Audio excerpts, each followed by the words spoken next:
تعلیم یافتہ نوجوانوں کی ایک کمزوری یہ ہوتی ہے کہ وہ اپنی روٹی کی خیر مناتے یعنی اپنی نوکری بچانے کے لیے سچائی کا اظہار نہیں کر پاتے. اس کو کس طرح لکھیں گے؟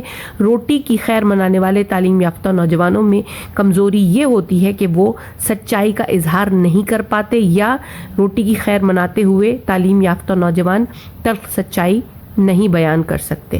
تو یہ اس کا جواب ہوگا.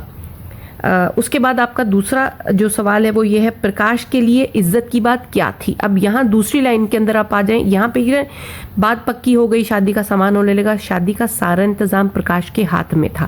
جو یہ سارا انتظام اس کے ہاتھ میں تھا تو اس کو پیسے بھی دیے گئے, اس کو خرچ کرنے کا اختیار دیا گیا.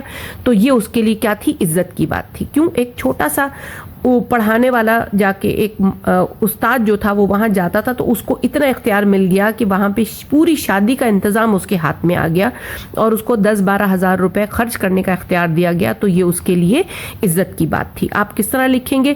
شادی کا سارا انتظام کیونکہ پرکاش کے ہاتھ میں تھا اس کو یہ اختیار دیا گیا کہ 10 سے 12 ہزار روپیہ خرچ کرے اور شادی کا انتظام کرے.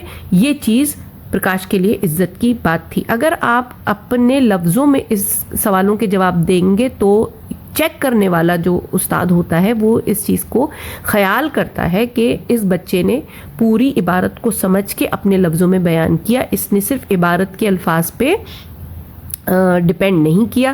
تو اس سے آپ کو اچھا ایک امپیکٹ پڑتا ہے. پھر جناب آپ کے پاس اگلا سوال آیا مینیجر بننے کے بعد اس کے ساتھ کیا سلوک ہوا. اب تیسری لائن کے اندر آپ آ جائیے, یہاں پر آپ کے پاس آ گیا یہ دیکھتے دیکھتے ایک خستہ حال نوجوان ذمہ دار مینیجر بن بیٹھا. کہیں بزاز اسے سلام کرنے آیا, کہیں محلے کا بنیا اسے گھیرے ہوئے ہے, کہیں گیس اور شامیانے والا خوشامد کر رہا ہے. اب آپ اس کو کس طرح سے صحیح طریقے سے کس طرح سے اس کو کانٹینٹ کا جواب بنائیں گے؟ کس طرح جناب؟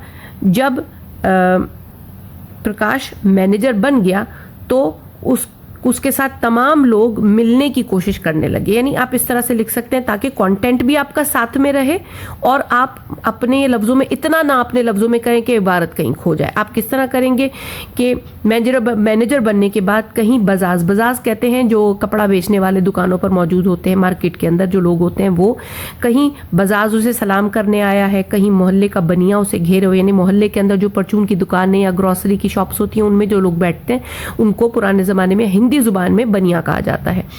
بنیا اسے گھیرے, کہیں گیس اور شامیانے والا خوشامد کر رہا ہے.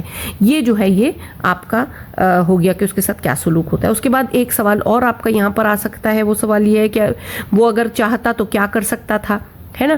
اس کا سوال کیا ہو سکتا ہے؟ وہ اگر چاہتا تو 200-400 روپیہ آسانی سے اڑا سکتا تھا لیکن وہ اتنا کمینہ نہ تھا. یہ بھی سوال ہو سکتا ہے آپ کا, اس کا بھی جواب آپ کو معلوم ہو گیا. اب اس کے بعد کیا ہے جناب؟ لیکن اس نے ایسا کیوں نہ کیا, یا اب یہ آپ کہہ سکتے ہیں کہ وہ کیا کر سکتا تھا جو اس نے نہ کیا. آپ یہ جواب اس طرح لکھ سکتے ہیں وہ چاہتا تو 200-400 روپیہ آسانی سے اڑا سکتا تھا لیکن وہ اتنا کمینہ نہ تھا. پھر اس کے ساتھ کیا دغا کرے جس نے سب کچھ اسی پر چھوڑ دیا ہو. یہ پورا جواب آپ اس سوال کا کر سکتے ہیں. آخری جو سوال اس پیراگراف میں ہو سکتا ہے وہ یہ کہ اس کے کلیجے پر سانپ کیوں لوٹنے لگا. اب وہی لوٹنا, لوٹنا اور لوٹنا. یہ لوٹنا ہے, لوٹنا واپس پلٹنا, لوٹنا یعنی چوری ڈکیتی کرنا اس کے اندر آ جاتا ہے, اور یہ کیا ہے؟ لوٹنا. جناب اس کے اندر کیا سوال کا جواب ہوگا کہ اس کے کلیجے پر سانپ کیوں لوٹنے لگا. آپ جواب میں لکھیں گے جس دن اس نے 5000 کے زیور خریدے اس دن اس کے کلیجے پر سانپ لوٹنے لگا. یہ آپ کے پورے کنٹینٹ کے اندر سے 4 یا 5 سوال, ہر پیراگراف کے اندر سے 5-6 سوال آپ خود آسانی سے نکال سکتے ہیں اور اس کو حل کر سکتے ہیں. اس سے کیا ہوگا؟ آپ کی پڑھائی بھی اچھی ہوگی اور آپ کی تفہیم خود بخود بہتر ہوتی چلی جائے گی. یہ پیراگراف ہم نے لے لیا. اب اس کے بعد اور بھی بہت سارے پیراگرافس ہیں اس کے اندر جن کے سوال جواب کے ساتھ میں پھر دوبارہ حاضر ہوں گی. ابھی تک کے لیے اتنا کافی ہے.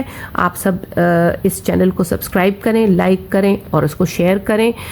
کوئی سوال ہو اس سبق کے متعلق تو وہ بھی آپ مجھ سے پوچھ سکتے ہیں. اس چینل کو امپروو کیسے کیا جا سکتا ہے اس کے لیے بھی آپ کے مشورے کی ضرورت رہے گی. آپ سب کا بہت شکریہ. جزاک اللہ خیرن کثیرہ.